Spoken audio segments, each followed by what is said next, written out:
অপপ্রচার বন্ধ করা যাবে না। অতীতের বাংলাদেশ আর আগামীর বাংলাদেশ একই রকম হলে সেটি আমরা মেনে নিব না। আমরা চাই নতুন বাংলাদেশ। আগামীতে জাতীয় সংসদ নির্বাচনে কোন দুর্নীতিবাজ অংশগ্রহণ করতে পারবে না, অংশগ্রহণ করতে পারবে না, কোন হত্যাকারী অংশ নিতে পারবে না। আগামীতে জাতীয় সংসদে অংশ নেবে যাদের ফ্রেশ ইমেজ রয়েছে, যারা জনগণের কল্যাণে কাজ করে। কালো টাকার বাহাদুরি দেখিয়ে টাকা ছিটিয়ে ভোট কিনে আপনি এমপি হবেন, এদেশের জনগণ সেটি হতে দিবে না। আমরা রক্ত দিয়ে এদেশ স্বাধীন করেছি। সুতরাং আপনি আবার ক্ষমতায় এসে আপনি আবার একই কর্মযোগ্য করবেন। আমরা ৭১-এ রক্ত দিলাম, ৯০-এ রক্ত দিলাম, আমরা ৭-৮-এ রক্ত দিলাম, আমরা ২৪-এ রক্ত দিলাম, আবার সামনে রক্ত দিব। বারবার কি আন্দোলন করে বেড়াবো? এটি আমরা করতে রাজি নয়। আমরা এখন সকল দলকে সাথে নিয়ে নতুন বাংলাদেশ বিনির্মাণ করতে চাই এবং এই বাংলাদেশের কান্ডারি হবে এদেশের ছাত্র এবং যুব সমাজ। মেজর জেনারেল ইব্রাহিম, তার সাথে গণ অধিকার পরিষদের বেশ ভালো সম্পর্ক ছিল।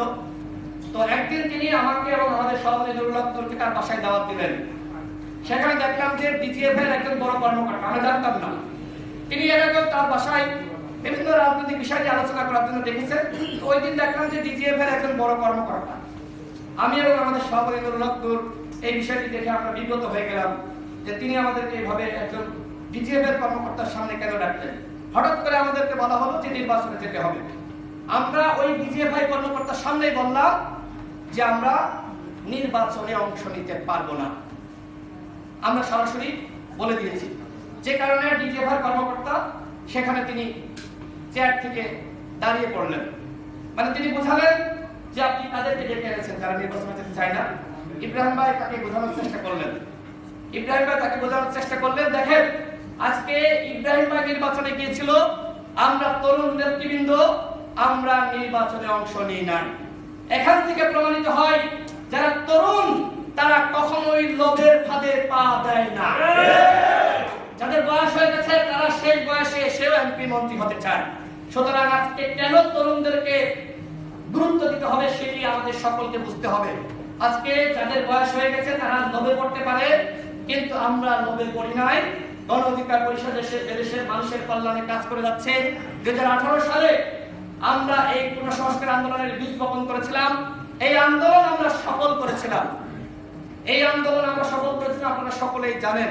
এবং 24 সালে আজকে গণ অধিকার পরিষদের যে ভূমিকা, বিএনপি, জামাত ইসলাম তারা ভূমিকা রেখেছে, তাদের অসংখ্য মানুষ শহীদ হয়েছে। কিন্তু তারপরে যে দলটি সবথেকে বেশি ভূমিকা রেখেছে এবং সবথেকে বেশি শহীদ হয়েছে, গুলিবিদ্ধ হয়েছে, সেই দলটি হলো গণ অধিকার পরিষদ। এটি আপনাকে স্বীকার করতে হবে। এখনো পর্যন্ত 9 জন ভাই গণ অধিকার পরিষদের 9 জন শহীদ হয়েছে। সুতরাং আমরা আমাদের জায়গা থেকে কি ভূমিকা রেখেছি আপনারা সকলেই জানেন। আমাদের সভাপতি নুরুল হক নুরকে গ্রেফতার করা হয়েছিল, আমার বাসায় 2 বার অভিযান চালানো হয়েছে।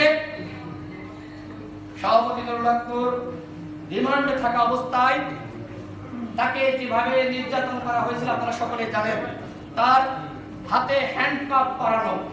এরপরেও তিনি কি বলেছিলেন বন্ধুগণ? তিনি বলেছিলেন এই সরকারের 90% পতন হয়ে গেছে, 10% ধাক্কা দেন। এই যে সাহসী নেতৃত্ব, সাহসী বক্তব্য, এদেশের কয়েকজন নেতা এই ধরনের বক্তব্য দিতে পারে?